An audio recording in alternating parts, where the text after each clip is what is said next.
Hello Excel learners, প্রিয় viewers, তুষির take YouTube চ্যানেলের পক্ষ থেকে আপনাদেরকে প্রত্যেককে স্বাগতম।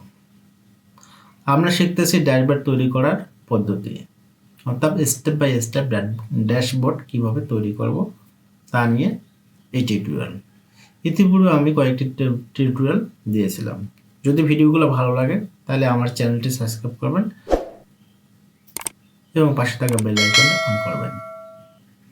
আপনাদের জ্ঞাতার্থে জানিয়ে রাখি, আমি মাইক্রোসফট এক্সেলের textile, garments, knitting, dyeing, IEP, মার্চেন্ডাইজিংয়ের বিভিন্ন ফর্মুলাগুলো দিয়ে থাকি। যদি ভিডিওগুলো ভালো লাগে তাহলে অবশ্যই সাবস্ক্রাইব করে পাশে থাকবেন। তাহলে চলুন ওই ভিডিওটা শুরু করি।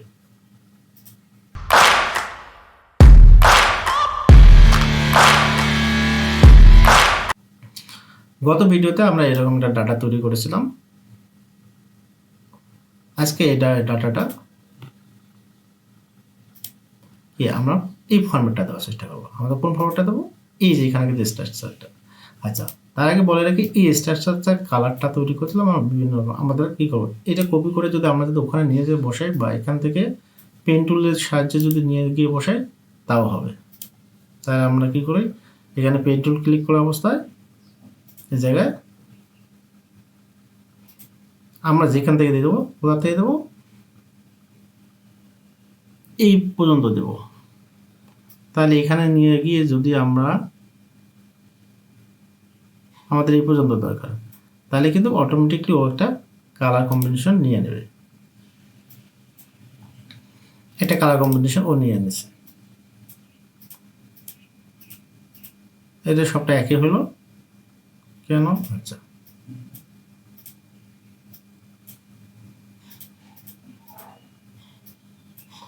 সবটা একই হলে তো হবে না। আচ্ছা, এটা আচ্ছা একই হয়েছে কেন?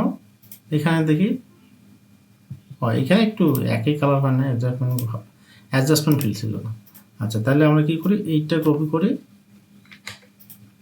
যা শুধু এখন কপি করে বসে দেই, তাহলে কিন্তু আমাদেরটা ঠিক থাকবে। মানে এক স্টাইলটা তৈরি করার জন্য।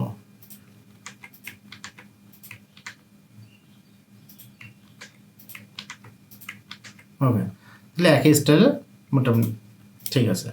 এখন যা শুধু আমরা কন্ডিশনটা ব্যবহার করব, যে এইখান থেকে যে লেখাগুলো তৈরি হবে সেই লেখাটা প্রথমে কী করব, সিলেক্ট করে নেব। সিলেক্ট করে নিয়ে হোম থেকে কন্ডিশন ফরম্যাটে যায় ম্যানেজমেন্টে যাব। আচ্ছা, ম্যানেজমেন্টে যায় এইগুলো আগে আমাদের যে ফর্মুলাগুলো আছে সবগুলো ডিলিট করে দেবো। ঠিক আছে, এখন আমরা কী করবো, নতুন একটা স্টাইল তৈরি করব। এটা কোনটা ব্যবহার করব? Format only cell the content. এখানে থাকবে প্রথম ভ্যালুতে থাকবে কি, প্রথম ভ্যালুতে যেটা আছে সেটাই থাকবে বাই সেল ভ্যালু। এই বিটুইনের এখানে আমরা গেটার দেন দেবো। গেটার দেন এখানে আসিয়ে আমরা ফরম্যাটটা 0, অর্থাৎ 0 থেকে যেগুলো সংখ্যাগুলো বেশি হবে সেই সংখ্যাগুলোকে একটা স্ট্রাকচার দেবো। কোন স্ট্রাকচার দেবো? ফরম্যাট টুলে যাব। ফরম্যাট টুলে যায় এখানে আমরা বোল্ড করব। বোল্ড করার পরে ফিল কালারটা আমরা কি করব, ফিল কালারটা ব্ল্যাক রাখবো এবং ফন্ট কালারটা, এই যে ফন্ট কালারটা আমরা কী করবো, হোয়াইট দেবো। ঠিক আছে, হোয়াইট দেওয়ার পর ওকে করবো। ওকে করলে দেখেন এখানে একটা স্ট্রাকচার দেখা দিয়েছে যে এইরকম হবে।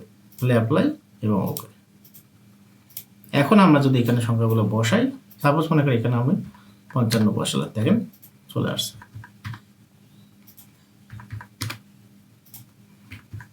কোনো সমস্যা আছে? এখানে যদি কোনো বুঝতে অসুবিধা থাকে তাহলে অবশ্যই কমেন্ট করে জানাবেন।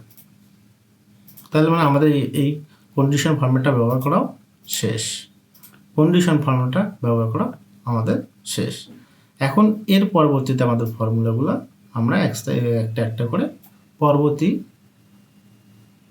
পরবর্তী টিউটোরিয়ালে দেখব কিভাবে এটা তৈরি করা যায়। তাহলে নেক্সট ভিডিও দেখার আমন্ত্রণ জানিয়ে আজকের ভিডিওটা এখানে শেষ করছি। দেখা হচ্ছে নেক্সট ভিডিওতে। সে পর্যন্ত ভালো থাকুন আর চ্যানেলটি সাবস্ক্রাইব করে পাশে থাকুন। আল্লাহ হাফেজ।